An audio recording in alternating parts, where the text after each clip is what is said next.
Are you texting? No, just checking the time. Sorry. Keep your mind full.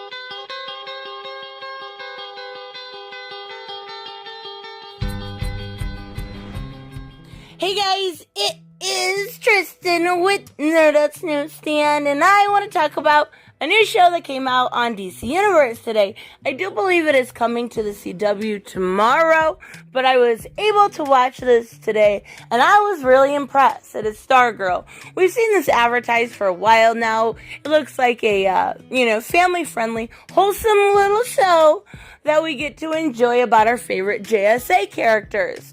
Well, that's exactly what it is. And the weird thing about it, and I'll warn you before I go into the spoilers because I am, but the weird thing about it is it doesn't feel like a CW show as far as everything, whether it's cinematography or writing. And I think a lot of that is due to Jeff John's involvement. And it is so good. It is really, really fantastic. And the best thing about it is it's one of those shows that kind of spans ages. So if you're in high school or in middle school, you could enjoy this. If you're older, you could enjoy this. And I really like that about it. I like everything about it, to be honest with you. There's a couple complaints I have, but yeah, it's nothing that would keep me from watching the next episode. So, again, I am going to go over spoilers. If you don't want to know anything about this show, now would be the time to click out. Let's talk about it. We see this open up, and basically they do a flashback right away, right? And we're going to see the most action. My favorite part of the entire show was the first 10 minutes or so. It's flashing back 10 years, and this is Earth 2 after the Crisis event. So we see Pat, who is Stripesy, going towards a house. He's not supposed to be there. And we get to see just a cavalcade of JSA characters. Mind you, they're all going to die. So that's going to be a big plot point. So we won't be seeing them again, obviously. But they all are there. So we get to see Starman, who's played by Joe McHale, which actually really did a good job. I know he's a funny guy, but he did the character really, really well. And we get to see Wildcat, Dr. Midnight, Hourman, and all of these characters are there, and they're all, having this epic battle against these villains, right? And all of these villains are gonna win, and that's who we're going to eventually see come into StarGirl. But we see Brainwave, and Icicle, and Tigress, and frigging Solomon Grundy, Sportsmaster, and Dragon King, who is all of these, older JSA characters. Their daughters or their sons are going to be the ones that either carry on their name or something similar. So I do think Dragon King, as far as that goes, his daughter is going to be the basic mean girl that we're going to see here in just a little bit. But, Stripesy does escape with Starman, who is just completely gutted. It's obvious he's not going to make it. And we can see the flying car. I love it. And they crash the flying car, and we do see Starman die. But we do get a little glimpse during that time period of Jay Garrick's hat. And that's what I mean about special little things that Jeff John does. He knows the characters. He's able to, simple things like no race swapping, no gender swapping. We see characters that already exist, that are already diverse in nature. It's not needed to be done. I fucking love it.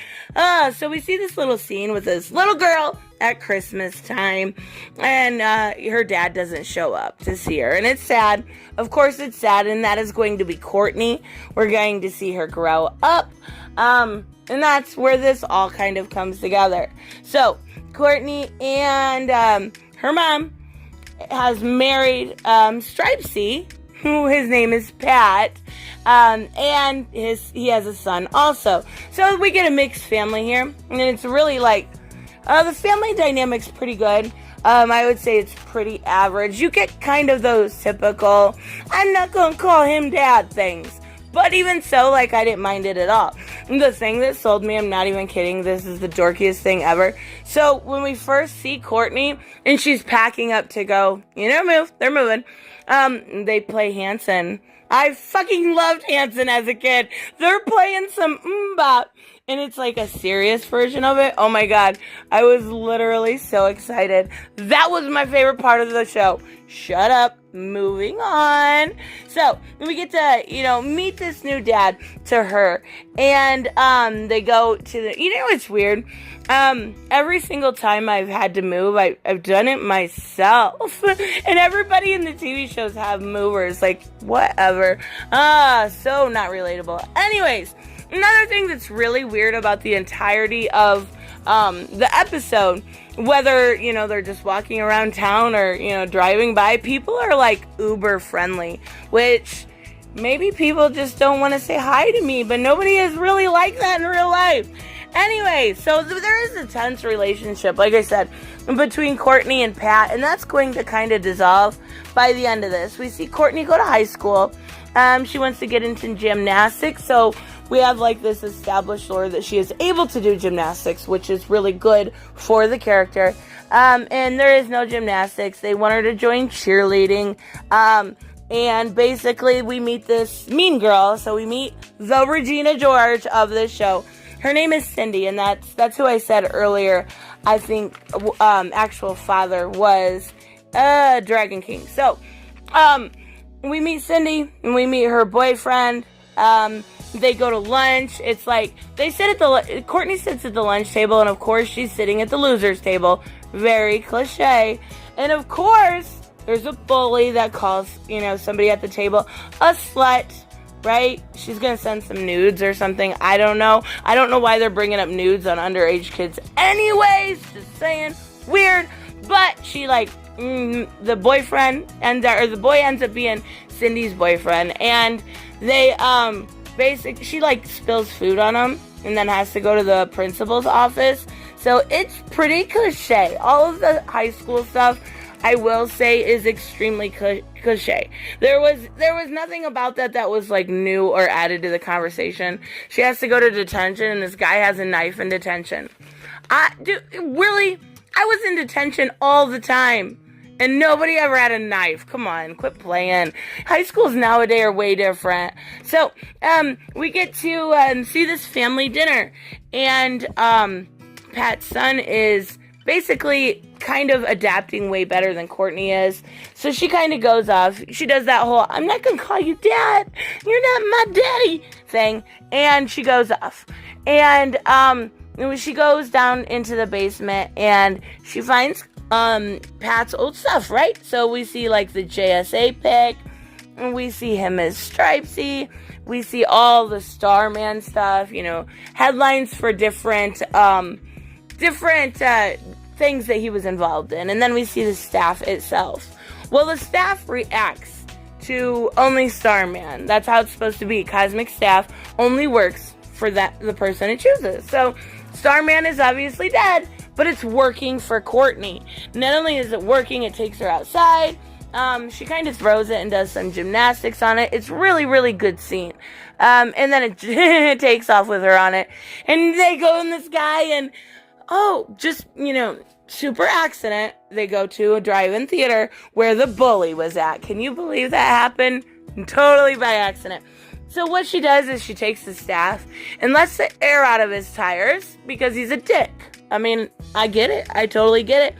But she accidentally, he catches her and they get into this little bit of a fight and she's got her face covered so he doesn't know who it is. But she accidentally blows up the entire car. So she kind of has to get out of there. So she ends up getting back to the basement and Pat's down there. And she talks to him about working for Starman.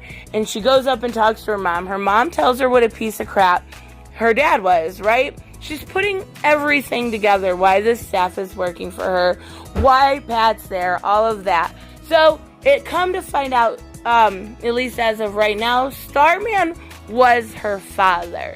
And that's exactly why the cosmic staff works for her. So it does make sense, but what's weird to me out of this whole thing is, so Starman was her father, which Pat works for, which means that, the mom, and I don't even remember her name in the show, we'll call her Mom. Mom, basically, fucked Starman, and then she married his assistant. I don't know, it's kind of weird. Even so, it all works out because it's her dad. Now, we see the bully from earlier that she spilled the food on, and that she blew up his car talking to his dad. Well, of course, the bully's dad ends up being Brainwave, and he figures out that somebody's using the staff and that they are back, and he has a little conversation with Icicle on the phone, and then the staff, actually, when Courtney is laying down trying to sleep, goes upstairs and wakes her up. And, the staff wants to play. I guess it's playtime. Well, they end up going outside and they take off and they go to this rooftop. She gets to practice with it for a little bit. And she's going through the air, having a good time. And she's going over a body shop. And there's a bunch of tires randomly in the air. And she falls. Well, this is the first kind of head-on fight. Not even really a fight, but altercation. We'll call it an altercation with Brainwave, and he knows who she is now, right? He knows that the staff is back working. It's not Starman, but yet somebody else. So they do have a little bit of a fight here, and we're going to get that introduction to Brainwave being our main antagonist in this, which I love. I love that. But we also see a robot show up. Stripe. I forget what it stands for. Like strategic something. I'll put it down in the comments. But and it's Pat. So we have just literally the stuff that we had in the comic books coming back. That's why I love this, because it's so true to form. Like, there is so much that was literally in the books that you kept in. I forget what it's called. So we had Stars and Stripes before, right? So we had that comic book. We had all of these. And you're doing such a good job of keeping the JSA true to form. You're keeping, all of the characters really, really well done. I was seriously impressed. 52 minutes. That 52 minutes was better than anything I had watched from the CW. I don't know what the difference is. I think the biggest difference is the fact that Jeff Johns is involved, and we're able to kind of get his perspective, and he's been writing these things for so long. But my God, they did fantastic. Like, even just seeing Tigress for a second, and she growled. She fucking growled like a tiger. I don't know. Even if you don't want to watch this show, I really think you should watch just the first 10 minutes. The first 10 minutes and see the JSA at work. And it was fantastic. I was really impressed. I'm losing my voice a little bit. When I get too loud, I do that. But, oh my God, so worth it. Let me know in the comment section if you guys are interested in me reviewing this as a series. I have done it before, like with The Mandalorian and The Watchmen and stuff. And I love doing it, to be honest with you. Or I can do it in podcast form or live stream form, whichever one you guys prefer, but I wouldn't mind. I like talking about stuff that I like, and this was really good. Very, very good. Let me know what you guys think, or if you're watching this show, and I will see you in the next one. Bye-bye. Hey guys, I want to give a huge shout out to my Patreon and subscribe stars. You guys literally make this channel possible. Huge thank you to Cage the Mick, Robert Mick Twiz, Black Knight Fool, Brucey, Chris Z, David L, David Rafford, Jeffrey Allen Carnes, Mighty Balls, Mike Buckner, Maizen Barbosa, Ruskar, Ryan Decker, Robert Hoffman, and Doc Holliday. You guys are absolutely amazing, and thank you so much for all your support. Don't forget on the way out to like as always if you enjoy the content, and hit subscribe. And I will see you in the next one. Bye-bye.